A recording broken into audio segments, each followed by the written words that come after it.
የዛሬዋ መዳረሻችን ሀገር አይደለችም፣ ግን ደግሞ ሀገርም ናት።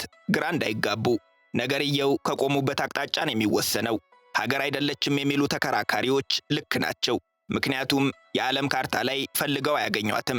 ሁሉም የዓለም ሀገራት፣ የተባበሩት መንግስታት ድርጅት፣ የአፍሪካ ህብረት፣ የቀጠናዊ መንግስታቱ ጥምረት ኢጋድ ሳይቀር እውቅና አልሰጧትም። ነገር ግን እውነታን መካድ አይቻልም። ዓለም እውቅና ይስጠው እንጂ መሬት ላይ ለራሷ ያሰመረችው ካርታ አላት። የምታስተዳድረው ህዝብና ግዛት፣ የሚያስተዳድራት መንግስት፣ የምትተዳድርበት ህገ መንግስት፣ ከፍ አድርጋ የምታውለበልበው ሰንደቅ ዓላማ፣ ከጠላት የሚጠብቃት የጦር ኃይል፣ በስሟ ያተመችው የመገበያያ ገንዘብ፣ ለእውቅና ያፈረ ሀገር የሚያስብል ሙሉ ቁመና አላት። ያውም ለድፍን 3 አስርት ዓመታት የቆየ። ግን ያም ሆኖ ሀገር አይደለችም። ስላቅ ቢመስልም በአፍሪካ ቀንድ የዚህችን ሀገር ያልሆነች ሀገር ያህል ሰላም ያለው እጅግ ውጤታማ የሚባል የምርጫ ስርዓት የገነባ በዲሞክራሲያዊ መንገድ መንግስት የሚቀያይር ሀገር አይገኝም። በጎረቤት ሀገራት እንዳሻቸው የሚፈነጩት አሸባሪዎችም ጫፏን ነክተውት አያውቁም። የሚደንቀው ደግሞ ሰላሟን ለማስከበር የተባበሩት መንግስታት ድርጅት፣ የአፍሪካ ህብረትም ሆነ የሌላ የየትኛውም ሀገር ሰላም አስከባሪ ኃይል አላስፈለጋትም። ኢኮኖሚዋን ለመገንባትም ከዓለም ባንክም ሆነ ከአይኤምኤፍ ቤሳቤስቲን ብድር አልተቀበለችም። በዚህ ደረጃ ያለ ውጭ ሀገራትና ዓለም አቀፍ ድርጅቶች ድጋፍ ራሳቸውን ችለው የቆሙ የአፍሪካ ሀገራትን ፈልጎ ማግኘት ከባድ ቢሆንም ሀገር ያልሆነችው ሀገር ግን አሳክተዋለች። 6 ሚሊዮን ዜጎች አሏት። ዜጎች የሚለው ቃል አሻሚ ነው። የህልውናዋ ጉዳይ ከፖለቲካውም ከድንበርም በላይ ልዩ ትርጉም የሚሰጠው እዚህ ላይ ነው። እንደ ሀገር ለዜጎቿ ፓስፖርት አትማ ትሰጣቸዋለች። ጥቂት የማይባሉ የዓለም ሀገራትም ይህንን ፓስፖርት እንደ ህጋዊ ሰነድ ተቀብለው ቪዛ መጥተው ዜጎቿን ወደ ሀገራቸው ያስገቧቸዋል። ከእነዚህ ሀገራት መካከል ደቡብ አፍሪካ፣ ኬንያ፣ ኢትዮጵያ፣ ግብፅ፣ ሳውዲ አረቢያ፣ የተባበሩት አረብ ኤምሬትስ፣ ታይዋንን ጨምሮ ከ15 የሚበልጡ ሀገራት ይገኙበታል። ሌሎች የዓለም ሀገራት ግን ፓስፖርቷን እንደ ህጋዊ ሰነድ አይቀበሉም። በዚህም ዜጎቿ ሀገር ብትኖራቸውም በቪዛ ማህተም የሚያረጋግጥላቸው ስለሌለ ግን ዜጋዋ ተብለው መጠራት አይችሉም። ቢሆንላቸው ግን እንዲህ ተብለው መጠራትን በወደዱ። ሶማሊላንዳውያን። ሶማሊላንድ ገብተናል። ጅቡቲ፣ ኢትዮጵያና ሶማሊያ ድንበር ይዋሰኗታል። የሀገርነት እውቅና ይሰጣት እንጂ የአፍሪካ ቀንድና የምስራቅ አፍሪካን የፖለቲካ አሰላለፍ የመወሰን በአካባቢው ሰላምና የኢኮኖሚ ጉዳዮች ላይም ታላቅ ተጽዕኖ የማሳደር አቅም ያላት ብዙ የዓለም ሀገራት አይናቸውን የጣሉባት ሀገር ናት። በቅርቡ ከኢትዮጵያ ጋር የተፈራረመችው የባህር በር ሰጥቶ የሀገርነት እውቅና የማግኘት ጥረቷ የቀጠናው ፖለቲካ ይመለከተናል በሚሉ የዓለም ሀገራት ዘንድ ያስነሳው አቧራ የሶማሊላንድ ጉዳይ ምን ያህል ስስ እንደሆነ አፍ አውጥቶ የመሰከረ ነበር። ከኢትዮጵያ ጋር የተፈራረመችው ስምምነት ዝርዝሩም ውጤቱም እስከ ዛሬ ለህዝብ ይፋ ባይደረጉም አሁን ግን ውሳኔዋን በይፋ ለመግለጽ የማይቸግራት፣ ተቆጥተው የማያስፈራሯት፣ አስፈራርተው ውሳኔዋን የማያስቀይሯት አንድ አገር የሶማሊላንድን የእውቅና ጉዳይ ስራዬ ብላ ይዛዋለች። አሜሪካ። ቴድ ክሩዝ በ2016ቱ የአሜሪካ ፕሬዝደንታዊ ምርጫ ተወዳዳሪ የነበሩ፣ በአሜሪካ ሴኔት የአፍሪካ ጉዳዮችና የአሜሪካ የውጭ ፖሊሲ በቀጥታ የሚመለከታቸው ሪፐብሊካን ሲኒየር ሴናተር ናቸው። ሶማሊላንድ የሀገርነት እውቅና እንዲሰጣት ከማንም በላይ ይሞግታሉ። እሳቸው እንደሚሉት አሜሪካ የኤደን ባህርን የንግድ መስመር ደህንነት እንድታስጠብቅ፣ በአካባቢው ሀገራት የሚንቀሳቀሱ ሽብርተኞችን እንድትዋጋ፣ በቀጠናው ቻይና የምታደርገውን መስፋፋት መቋቋም እንድትችል ሶማሊላንድ ወሳኝ አጋሯ ናት። Somaliland is a critical U.S. maritime security partner in Africa. It sits along the Gulf of Aden near one of the world's busiest shipping corridors, and its forces actively contribute to counterterrorism and anti-piracy missions.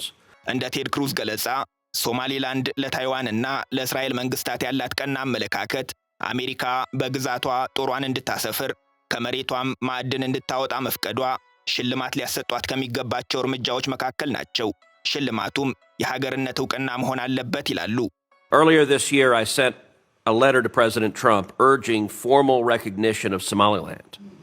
Unsurprisingly, the Chinese Communist Party immediately condemned that letter, which only underscores how strategically important Somaliland is to U.S. national security. በዚህ ዓመት መጀመሪያ አሜሪካ ለሶማሊላንድ የሀገርነት እውቅና እንድትሰጣት የሚያሳስብ ደብዳቤ ለፕሬዝዳንት ዶናልድ ትራምፕ ልኬላቸው ነበር። የሚያስገርም ባይሆንም የቻይና መንግስት ደብዳቤውን በአፋጣኝ ነበር የተቃወመው። ይህም ሶማሊላንድ ለአሜሪካ ብሔራዊ ደህንነት ምን ያህል ጠቀሜታ እንዳላት በጉልህ ያሳየ ነው ይላሉ። አሜሪካ 30 ከመቶ የዓለም የኮንቴነር እና 12 ከመቶ ነዳጅ ጫኝ መርከቦች የሚተላለፉበትን የሰላምና የጸጥታ ስጋት ተለይቶት የማያውቀውን የቀጠናውን ሰላም ለማስጠበቅ በአፍሪካ ቀንድም በቻይና የተወሰደባትን ብልጫ ለመቀልበስ ወዲያ በየመን ወዲህ በሶማሊያ የሚገኙ በጠላትነት የፈረጀቻቸውን ታጣቂ ኃይሎች ለማጥቃት ሶማሊላንድን አጋር ማድረግ ትፈልጋለች። ሌላኛዋ ከሶማሊላንድ ጋር የጠበቀ ግንኙነት ያላት ሀገር የተባበሩት አረብ ኤምሬትስ ናት። ኤምሬትስ የጅቡቲውን ዶርሃሌ የኮንቴነር ወደብ ለማልማት ከጅቡቲ መንግስት ጋር ውል አስራ ወደ ሥራ ብትገባም የጅቡቲ መንግስት በተናጠል ስምምነቱን ማፍረሱ ይታወሳል። ኤምሬትስ ሶማሊላንድን በአካባቢው ተፎካካሪ የወደብ አቅራቢ ሀገር ለማድረግ ከፍተኛ በጀት መድባ የበርበራ ወደብን ማዕከል ያደረገ ግዙፍ የመሠረተ ልማት ግንባታ በማካሄድ ላይ ትገኛለች። በኤምሬትሱ ዱባይ ፖርት ወይም ዲፒ ወርልድ እና በእንግሊዙ ሲዲሲ ግሩፕ በመገንባት ላይ የሚገኘው የበርበራ ወደብ በሁለት ዙሮች የሚከናወን ሲሆን የመጀመሪያው ዙር ተጠናቆ አገልግሎት በመስጠት ላይ ይገኛል። እጅግ ወሳኝ የሆነውን ሁለተኛውን ዙር የወደብ ልማት ለመቀጠል ግን ዲፒ ወርልድ ሁለት መሠረታዊ መስፈርቶች እንዲሟሉለት ይፈልጋል።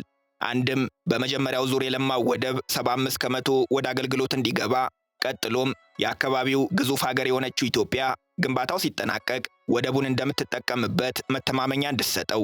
በእርግጥ የበርበራን ወደብ መገንባት ኢትዮጵያን ብትሆን በጽኑ ትፈልገዋለች። አንድም በጅቡቲ ወደቦች መጨናነቅ የሚፈጠረውን የኮንቴነሮች መዘግየት ለማስቀረት፣ በሌላ በኩል ደግሞ የበርበራ ወደብ ረከስ ባለ ዋጋ ስለሚቀርብላት። በዚህም በወደቡ ላይ የ19 ከመቶ ባለድርሻ ሆናለች። ወደቡን ከኢትዮጵያ ጋር ለማገናኘት በተደረገ ጥረትም ከበርበራ ሐርጌሳ ቶጎ ጫሌ የሚዘልቅ ዘመናዊ መንገድ ተገንብቶ አገልግሎት በመስጠት ላይ ይገኛል። ጥረቱ ግን በዚህ አላቆመም። የበርበራን ወደብ ማዕከል ያደረጉ $1 ቢሊዮን በጀት የሚጠይቁ የተለያዩ መሠረተ ልማቶችን ለመገንባትም ኢትዮጵያ ከዲፒ ወርልድ ጋር ለ10 ዓመታት የሚቆይ ስምምነት አድርጋለች። በቅርቡ ከዱባይ የተሰማው መረጃ ደግሞ በ3 ቢሊዮን ወጪ በርበራን ከአዲስ አበባ የሚያገናኝ የባቡር መስመር ለመገንባት እቅድ መኖሩን ያመላክታል። በአጠቃላይ አማራጭ የንግድ ወደብ ማግኘት፣ የባህር ኃይል መመስረት፣ የአካባቢውን ሰላምና ጸጥታ የማስጠበቅ ፍላጎቶቿ ኢትዮጵያ ሶማሊላንድን አጥብቃ እንድትፈልጋት የሚያደርጓት ምክንያቶች ናቸው። ነፃነቷን ካወጀችበት ቀን ጀምሮም በሐርጌሳ ቆንጽላ ጽሕፈት ቤት ከፍታ ግንኙነታቸውን ለማጠናከር ስትጥር ነው የኖረችው። ከኢትዮጵያ ቀጥሎ ቱርክና ጅቡቲ የቆንጽላ ጽሕፈት ቤት፣ እንግሊዝ፣ ዴንማርክና ኬንያ አገናኝ ጽሕፈት ቤት፣ ታይዋንና የተባበሩት አረብ ኤምሬቶች ደግሞ በሐርጌሳ ተወካዮች አሏቸው። ከፍተኛ ቁጥር ያላቸው የሶማሊላንድ ተወላጆች የሚገኙባት የቀድሞ ቅኝ ገዢዋ እንግሊዝም ከሶማሊላንድ ጋር ልዩ ግንኙነት ካላቸው አገራት አንዷ ናት። በሌላ በኩል የአረብ ሊግ አባል የሆኑ አገራት ሳይቀሩ ከሶማሊላንድ ጋር ልዩ ስምምነቶችን እያሰሩ የሁለትዮሽ የንግድ ልውውጥ ያደርጋሉ። ሶማሊላንድን በአብዛኞቹ የአረብ አገራት ዘንድ ተፈላጊ ያደረጋት ደግሞ የቁም እንስሳት ንግድ ነው። በአፍሪካ ቀንድ ትልቁ የሆነውን የቁም እንስሳት ንግድ የሚያካሂዱት የሶማሊላንዶቹ ሐርጌሳና ቡራኦ ከተሞች በየቀኑ መዳረሻቸውን ኦማን፣ ሳውዲ አረቢያ እና የተባበሩት አረብ ኤምሬቶች ያደረጉ በ10 ሺዎች የሚቆጠሩ ፍየሎች፣ ከብቶችና ግመሎችን ባህር እያሻገሩ ይልካሉ። የሶማሊላንድን ጉዳይ ከራሷ ሕልውና ጋር አስተሳስራ የምታይ ከቅርብ ጊዜ ወዲህ ሁነኛ ወዳጇ እየሆነች የመጣች ሌላ አገርም ትገኛለች፣ ታይዋን። ታይዋን ልክ እንደ ሶማሊላንድ ራሷን የቻለች አገር ብትሆንም በዓለም አቀፉ ማህበረሰብ ዘንድ ግን የሀገርነት ዕውቅና አልተሰጣትም። ዕጣ ፈንታ ያገናኛቸው ሁለቱ አገራት አንዳቸው በአንዳቸው ዘንድ ተወካይ ጽሕፈት ቤቶችን ከፍተው ግንኙነታቸውን ለማጠናከር ይጥራሉ። ተመሳሳይ ላባ ያላቸው ሁለቱ ወፎች ተባብረን እንወጣዋለን ብለው የጀመሩትን የሁለትዮሽ መንገድ ግን አንድ አገር አልወደደችላቸውም፣ ቻይና። ስለ ሌሎች አገራት የውስጥ ጉዳይ እምብዛም የሆነችው ቻይና የሶማሊላንድን ጉዳይ ግን በአይነ ቁራኛን የምትከታተለው። ሶማሊላንድ የሀገርነት ዕውቅና ይሰጣት መባሉም አብዝቶ ያንገሸግሻታል።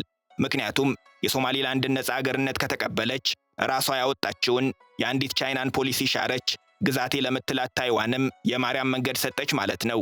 በሶማሊያና በኢትዮጵያ፣ በቻይናና በአሜሪካ፣ በአረብ ሊግና በተባበሩት አረብ ኤሚሬቶች ዋልታ ረገጥ ፍላጎቶች የተወጠረችው ሶማሊላንድ ሀገር ያልሆነች ሀገር እንደሆነች ደፍሮ ሀገር ነሽ የሚላትን አንድ ሀገር እንደናፈቀች 34 ዓመታትን አሳለፈች።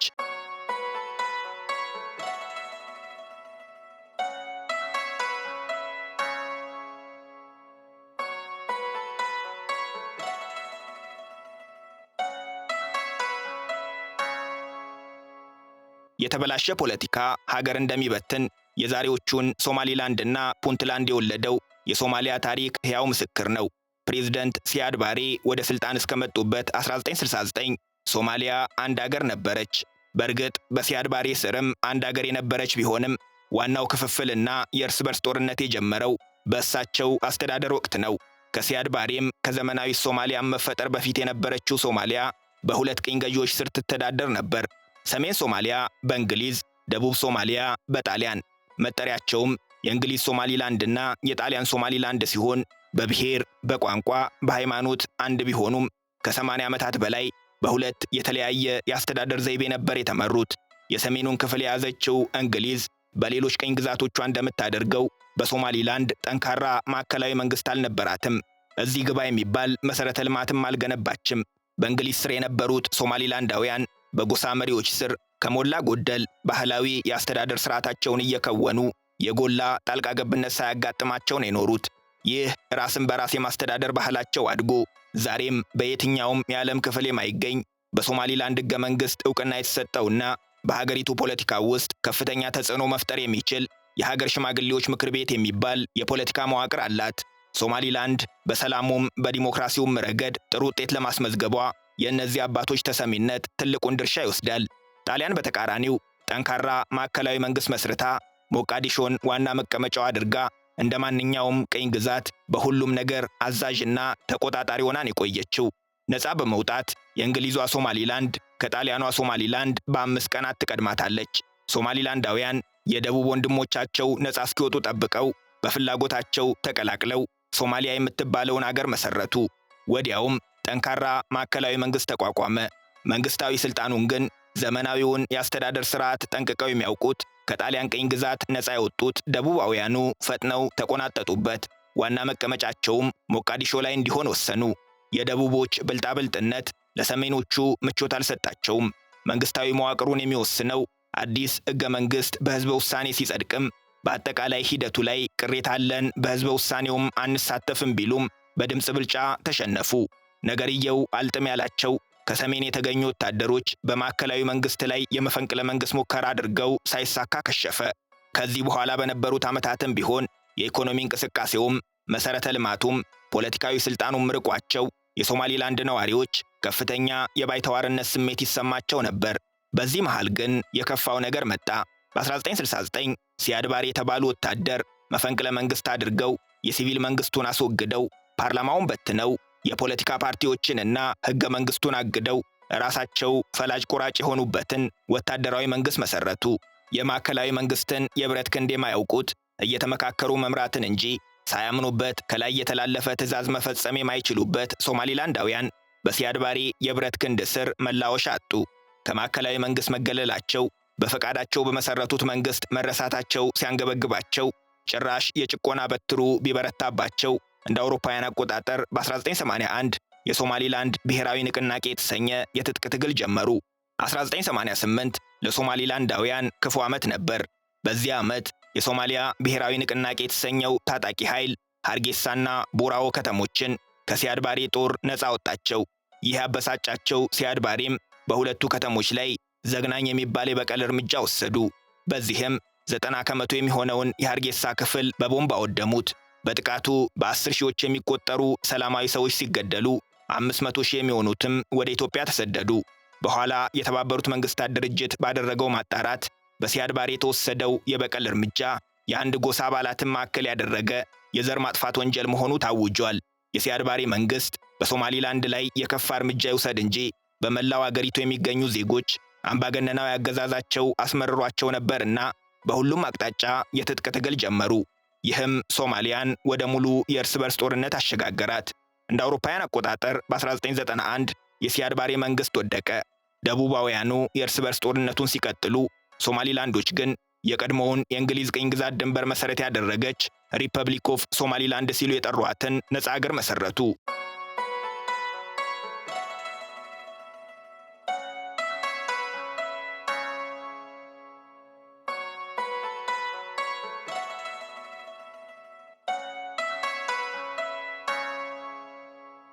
ሐርጌሳን የምንገኘው የሶማሊላንድ ዋና ከተማ ናት።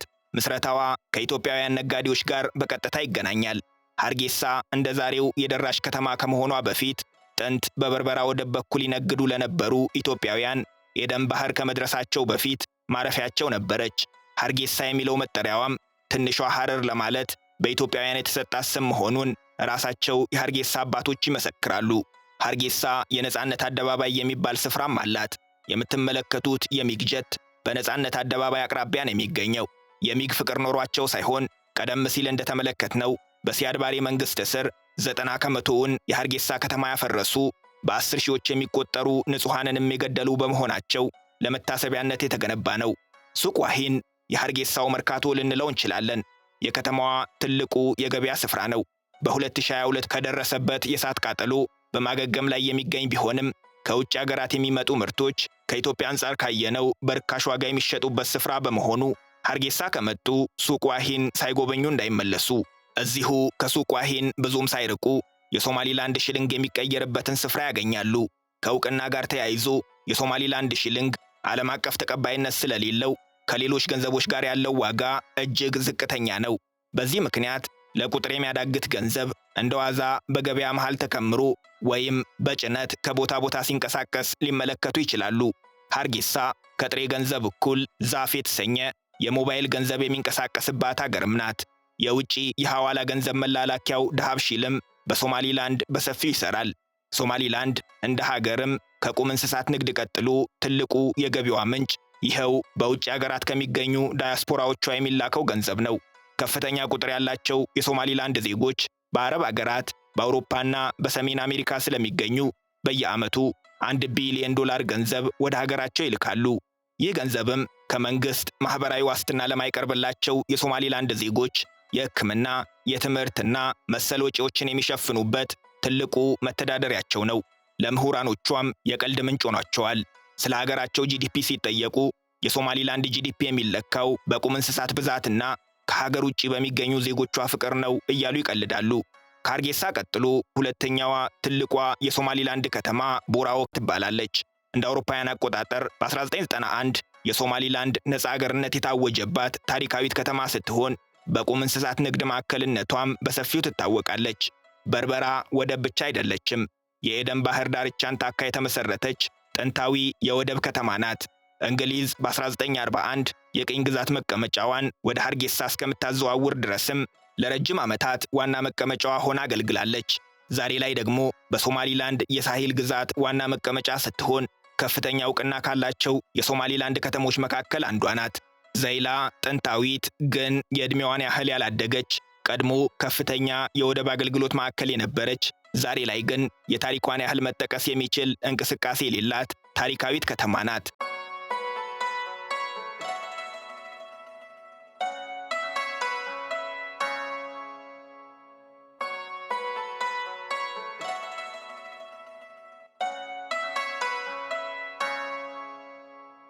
የዛሬ ጉብኝታችንን በዚያው አበቃን።